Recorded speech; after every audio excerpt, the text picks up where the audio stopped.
He shot that guy in the stomach. A night of violence and chaos in the streets of Kenosha ends with 2 dead and 1 injured. People are just getting shot everywhere, guys. On August 23rd, the Wisconsin city is catapulted into the national spotlight.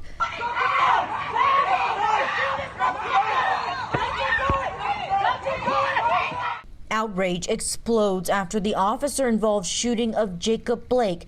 A portion of that interaction is captured on cell phone video that goes viral. Asking people in Kenosha and around this nation to protest, but protest non-violently. Night after night, the unrest continues, fueled by protesters and counter-protesters, among them 17-year-old Kyle Rittenhouse. The Illinois resident crossed state lines on August 25th armed with a rifle, telling local reporters he was there to protect property. By daybreak, he's a wanted man.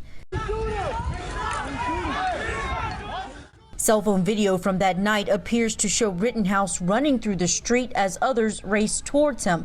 Some onlookers shout accusations saying he's the shooter, then more gunshots.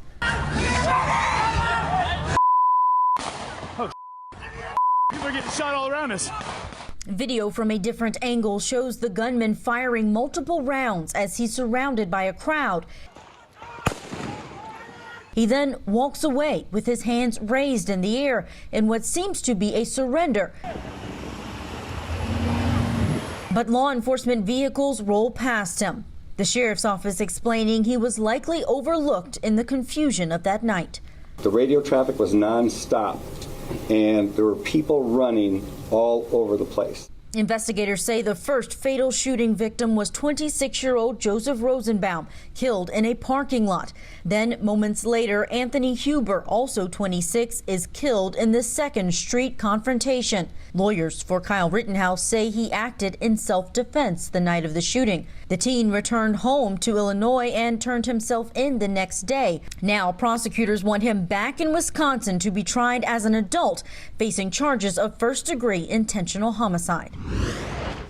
All right, so he's in Illinois. He's not in Wisconsin. And, you know, you can't just go grab someone and bring them there. There's a legal process for all that, and it gets a little more complicated when you have someone who is a minor.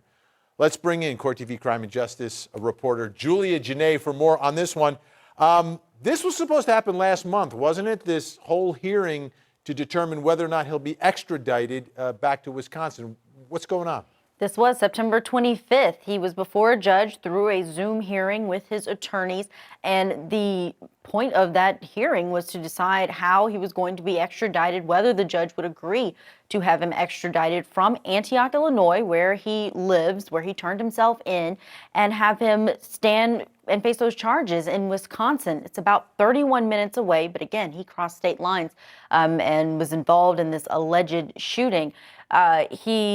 In that hearing, his attorneys raised the issue of challenging that extradition. Right now in Illinois, he is being treated as a minor, a juvenile, being held in juvenile detention. But in Wisconsin, he is facing charges where they plan to try him as an adult. So it is a major decision for him to be in one state versus the other. Here's a clip from that hearing on September 25th. Your Honor, this is John Pierce. I mean, I can tell you just very succinctly, we intend to challenge extradition by writ of habeas corpus, and so we would ask that the procedures be put in place whereby extradition documents are in fact sent from Wisconsin so we can review them, and then we would ask Your Honor we'd like to handle this in an orderly process so that we have a chance to review those, have a chance to prepare our petition. So you heard that they have filed or plan to file at that time and may have already filed that writ of habeas corpus, arguing that Kyle Rittenhouse shouldn't be behind bars at all, that they have evidence that would essentially exonerate him. So that is something that this judge will have to decide on, hear arguments on both sides. So they may not even get to the extradition issue tomorrow because of that writ that has already been filed challenging the entire process. This is an aggressive defense team that he has. I mean, very aggressive. And, oftentimes we cover these all the time, right? And people waive extradition. Okay, I'll waive extradition. I'll go there because it's inevitable. But here they're not saying it's inevitable. They're fighting it. So his team obviously trying to get him cleared in court, but they're also seem to be fighting the fight in the court of public opinion at the same time. They are. It seems that they really are getting ahead of everything that is going to come out. A lot of times we see attorneys who don't want to say anything or put anything out about their clients. But in this case, this defense team actually put out a produced video that shows the play-by-play of their position on how things unfolded, describing Kyle Rittenhouse as a patriot, saying that the reason that he was in that area was to protect citizens and that he's a quote, true American. And it's just interesting that this is the approach that they are taking with their client in a case that has so much video, and they are using that video to show a narrative that they will likely be using in their argument in front of a judge. Yeah, it seems like, self-defense is going to be the obvious argument in all of this because of the confrontations that he's involved in and what they say the video shows. So what are the challenges here for prosecutors? We know there's video. Obviously, some of it's shaky and some of it's moving around. But what are the challenges in this case? Vinny, these are two scenes. You have two victims. You have a shooting that happened in one night, but they are not right next to each other. There was one shooting that investigators say happened in the parking lot of a car dealership, and that's where the first victim died. And then there's this movement from that scene down the street, and then another confrontation. There are dozens of witnesses, and hopefully the investigators were able to talk to all of those witnesses. But in the night that you see portrayed in that video, it's easy to understand that there are people who may not have been able to come forward or been found by investigators. So a lot of things that these prosecutors will have to be going through when they present their case. And as far as self-defense, you heard multiple gunshots, not just the ones when we're looking at that video, just from our own analysis.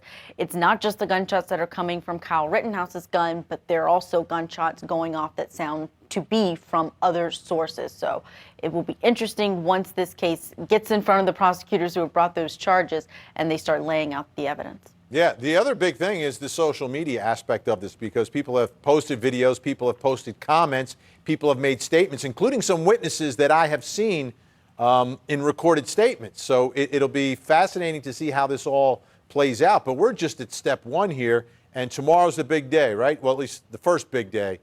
In figuring out what's going to happen in Illinois. Right. This is in Lake County. It's going to be via Zoom, and we expect that, again, like we've shown earlier, that Kyle Rittenhouse will be there on the screen from his incarceration, and his attorneys will be there as well, and we will be bringing all of that to you tomorrow. All right. Crime and Justice reporter Julie Janae, thank you so much.